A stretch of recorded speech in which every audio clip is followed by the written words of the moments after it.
Hi everyone, I'm Kyle from the Title Card Podcast. In this video I'm going to be reviewing The Curse of the Weeping Woman, or The Curse of Llorona, depending on what country you're from. The Australian release is called The Curse of the Weeping Woman, but in America it's called The Curse of Llorona. I'm guessing the only reason they changed that for the Australian release is that we don't really have the folklore of Llorona here, so I guess it would just confuse people, and it's harder to say than the Weeping Woman. So might get into what the actual folktale / urban legend is of Llorona, so for people that don't know. So it is said that a young woman named Maria from a small village, there was a handsome nobleman approached her and proposed to her immediately because she was so beautiful.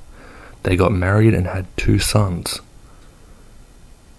The man pretty much got a new woman, so in a jealous and blind rage, Maria took her children to a river and drowned them to get back at the man because he loved them so much. She then realized what she had done. It's said she spends eternity searching for her children, weeping. Llorona kidnaps children at night, mistaking them for her own, and then drowns them. So that's the legend.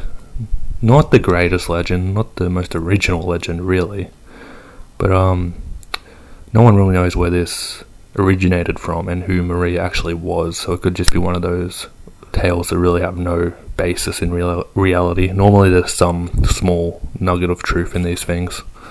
It reminded me of in the 1880s, Martha Needle was a child killer who lived in Melbourne, Richmond, and over the years she killed her children and ended up killing her entire family.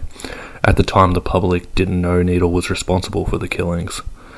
Needle would show great loss and sorrow, spending whole days at the cemetery moaning over her dead children, and claimed to hear them calling to her in the night. Witnesses claimed she would get up in the middle of the night, sobbing, walking around her dead children's rooms, calling to them, making her like Llorona, the weeping woman. There's no really a folktale urban legend about Martha Needle, which is weird because you'd think this story is pretty much the basis for the legend of Llorona. So it's weird that there's no Martha Needle ghost story or whatever. The actual 2 of the houses she committed her crimes in still stand in Melbourne and Richmond. So if you're interested in that, just let me know in the comments. I'll tell you where they are. I've checked them out before. So on to the movie. So, The Curse of the Weeping Woman is the 6th film in the Conjuring universe after The Conjuring, Annabelle, The Conjuring 2, Annabelle Creation, and The Nun. It was directed by Michael Chaves, who will go on to direct The Conjuring 3 in 2020. It stars Linda Cardellini, who all you cool kids out there know her from Freaks and Geeks, and she also played Velma in the live-action Scooby-Doo movies. So the synopsis for this one is: ignoring the eerie warning of a troubled mother suspected of child endangerment, a social worker and her own small kids are soon drawn into a frightening supernatural realm. So, what did I think of The Curse of the Weeping Woman or The Curse of Llorona? I actually loved the first 20 minutes. Then it turns into just a generic haunted house flick, I'd say. There's a couple of good scary moments, but they're also in the first 20 minutes. The actual look and design of Llorona, sometimes she looked good, other times she didn't. There wasn't really enough characters, didn't really build any relationships up. The main house which it's set up, when they go in the backyard of this house, it just looks like a set or was on a soundstage. But I kind of like that. I like seeing the seams in films sometimes.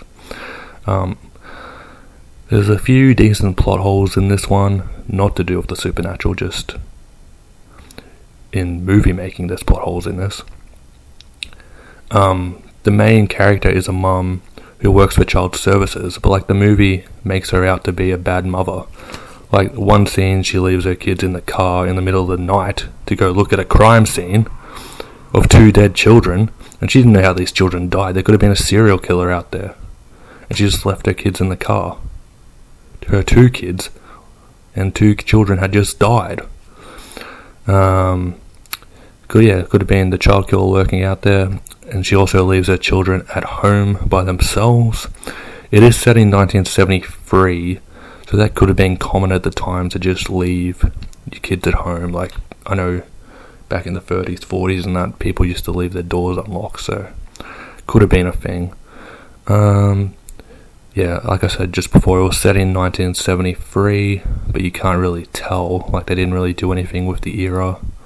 I think the only thing that looked like the 70s was Linda Cardellini's pants, her pants jeans. You could tell they were from the 70s. But was it scary? Not really, but okay. So I went and saw this opening night on Thursday. For whatever reason, I had to keep going to the toilet to pee all day, and about half an hour into this, I was busting myself again. So at times, a little bit of pee did come out. So technically, I did piss myself during this movie. But Linda Cardellini was on screen, so it could have been another fluid. I don't know. So you can put that on the DVD packaging. I did piss myself, so. But it wasn't because of the film, but, you know. So, that was The Curse of the Weeping Woman. If you just, in summary, just like how I said, just ends up just being a generic haunted house movie. I know Blumhouse gets a lot of shit, but this is better than most of Blumhouse's films that aren't received very well. I think this will still kill at the box office, but over Easter weekend, especially in the States, I reckon it's going to make a truckload of money. But I'd say if you just wanted to watch a supernatural haunted house kind of movie, check out The Entity. I think it's from the 80s. I'm saying check it out even though I've never actually finished watching it. I reckon I've tried to watch The Entity 3 times and something just comes up and I have to leave it. And I've also read the first 80 pages of the book and never went back to it. So, but I can guarantee you there's more to The Entity than there is to The Curse of the Weeping Woman or The Curse of Llorona 5. So, where it ranks in the Conjuring series, I'd probably say number 1 is The Conjuring 2, then The Conjuring, Annabelle Creation, The Nun, and then probably The Curse of the Weeping Woman, and then the original Annabelle. So that was the 6th installment in the franchise, as I said earlier. Later this year in July, Annabelle Comes Home comes out, which is the 3rd Annabelle film. So definitely keep your eyes peeled for that one. It actually looks pretty good. Let me know what you thought in the comments. If you like this short form review system, I'll do some more. Let me know of upcoming movies you want me to review.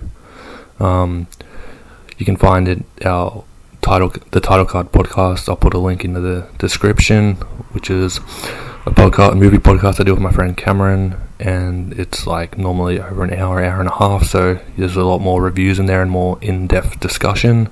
So if you're into that, check that out. Thanks for watching and stay cool.